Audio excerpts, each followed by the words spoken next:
Pekerjaan apapun yang ketika dilakukan harus membuatmu meninggalkan orang-orang yang kamu sayang adalah pekerjaan paling sulit di dunia.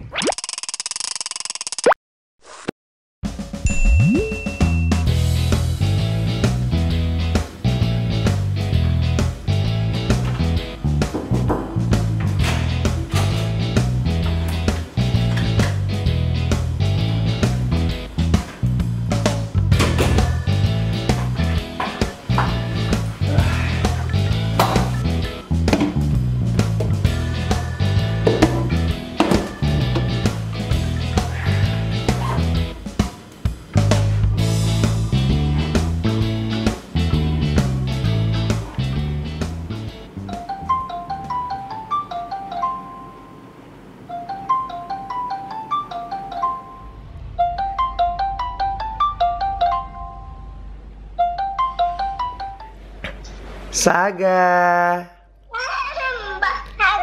Banyak orang yang secara langsung maupun tidak langsung membandingkan pekerjaannya dengan pekerjaan orang lain. Pekerjaan saya itu lebih berat dari pekerjaan kamu. Atau juga bilang pekerjaan kamu itu lebih berat dari pekerjaan saya. Tahu nggak sih, nih Minda tuh lagi goda-godain di sebelah situ. Goyang-goyang gimana Minda? Gimana nih? Oke, saya rasa saya akan terus membuat video ini dengan back sound vokalnya Salva, Sultan, Minda, Saga, Sigra udah tidur, Leticia nggak ada di rumah. Pekerjaan kamu itu lebih berat dari pekerjaan saya karena pekerjaan kamu itu lebih berat dari pekerjaan saya karena kamu tuh harus begini, saya nggak gitu. Kamu harus begini, saya nggak gitu, dan begitulah. Malah saya pernah nonton sebuah program televisi yang courtesy-nya dari YouTube. Ada membahas pekerjaan-pekerjaan paling berbahaya di dunia dan paling berat di dunia. Well, kalau misalnya paling berbahaya di dunia mungkin ada ya, tapi kalau paling berat kayaknya nggak deh. Pekerjaan paling berat di dunia itu tidak bisa dilihat dari tingkat kesulitannya, tingkat pendidikannya, atau hal-hal semacam itu. Tapi buat saya, pekerjaan yang paling berat di dunia adalah pekerjaan yang ketika dilakukan akan membuat kamu jauh dari keluarga. Itu akan menjadi pekerjaan yang paling berat di dunia. Karena yaitu rasa rindu. Ketika kamu mempunyai rasa rindu lalu tidak tersampaikan kepada... Nih lihat deh. Tuh mereka tuh lagi pada bercanda-bercanda gitu ceritanya. Tuh, selama saya lagi syuting mereka begitu tuh. Kadang-kadang walaupun misalnya kadang-kadang misalnya pekerjaannya itu kelihatannya ringan, tapi harus membuatmu jauh dari keluarga. Rasa rindu kamu tidak tersampaikan. Mungkin itu akan mengganggu pikiran kamu. Mungkin itu akan mengganggu perasaan kamu. Dan akhirnya kamu tidak bisa mengerjakan sebuah pekerjaan dengan baik karena rasa rindu yang tidak tersampaikan. Pekerjaan menjadi berat kan? Saya contohin ya. Selama saya tur sehari bersama sahabat istimewa dari tanggal 29 Agustus sampai tanggal 18 September kemarin, itu saya tidak pulang selama 21 hari. Selama perjalanan itu saya diharuskan untuk melewati jalan darat yang panjang banget. Kadang-kadang nggak ada pelindung dari jalan itu dan itu langsung ke jurang, itu bahaya. Atau kadang saya harus melewati jalanan yang sangat rawan sama begal, makanya harus konvoy atau dijaga sama pihak keamanan. Selama tur itu saya harus pindah-pindah kota. Nah selama pindah kota itu kadang ada yang sampai memakan waktu berjam-jam, 6 jam, 10 jam, 8 jam. Saya pernah loh menempuh perjalanan dari satu kota atau dari satu titik ke titik lainnya itu 14 jam. Nggak hanya itu, kadang-kadang karena di sebuah tempat itu nggak ada penginapan yang layak, saya jadi nggak nginep di hotel. Tapi saya menginap di rumah penduduk, saya menginap di hotel yang ya begitulah, kelas melati, kelas kambing, atau apapun sebutannya.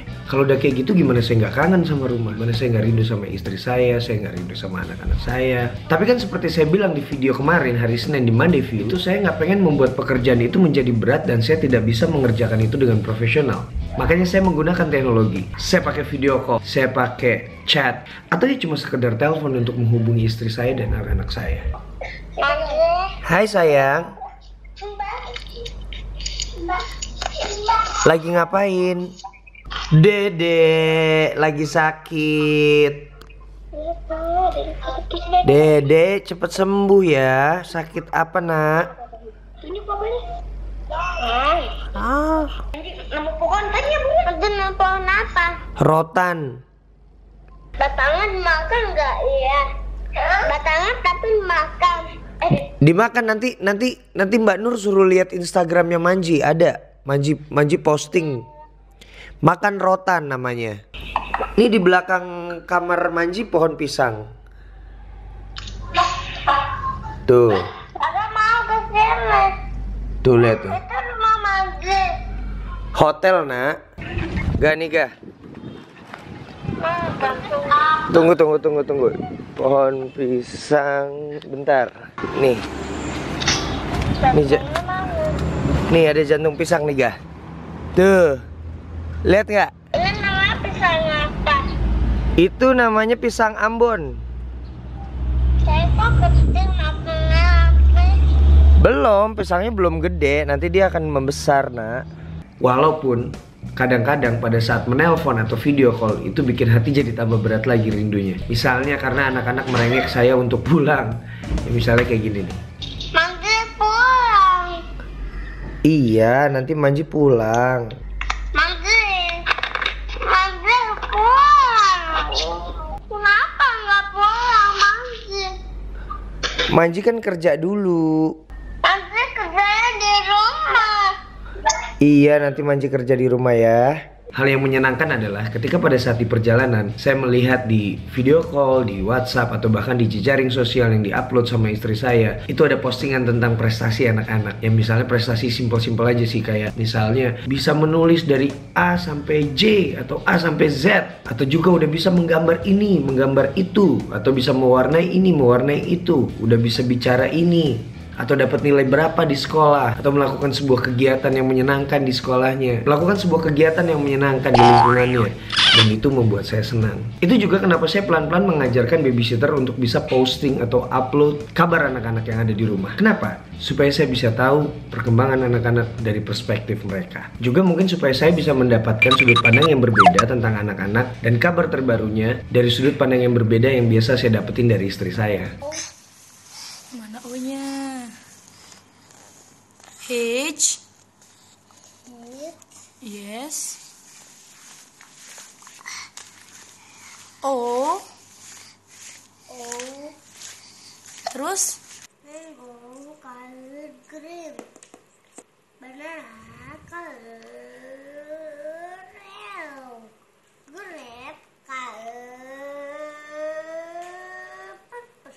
Dan untuk hal itu, yang paling penting adalah komunikasi dengan pasangan. Alhamdulillah saya bisa berkomunikasi dengan baik sama Minda. Dan Minda sangat kooperatif untuk memberikan informasi-informasi apa yang terjadi di rumah. Dan juga updatean-updatean lain yang penting. Nah, semoga buat pasangan-pasangan yang sangat kooperatif dan memberikan informasi-informasi yang baik kepada pasangannya ketika jauh dari rumah, itu semuanya masuk surga. Kalau ada teman-teman yang punya kisah sama, atau merasa pekerjaannya adalah paling berat di dunia karena harus meninggalkan rumah dan jauh dari keluarga, tulis di komen. Ceritain apa yang kamu rasain, mungkin kita bisa diskusi. Karena itulah gunanya saya membuat video-video cerita Anji ini, supaya kita bisa diskusi, kita bisa bercerita, dan saya juga bisa tahu sudut pandang lain dari sebuah cerita, dan sudut pandang lain dari sebuah cerita yang terjadi dalam hidup kamu. Jangan lupa senyum hari ini.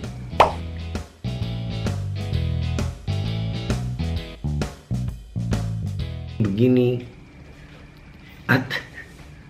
Gak apa-apa. Enggak apa-apa, Manji lagi ngerekam. Tapi cut yang bagian ini. Atau juga ada orang yang bilang bahwa pekerjaan kamu tuh lebih berat dari pekerjaan saya, karena saya Nah,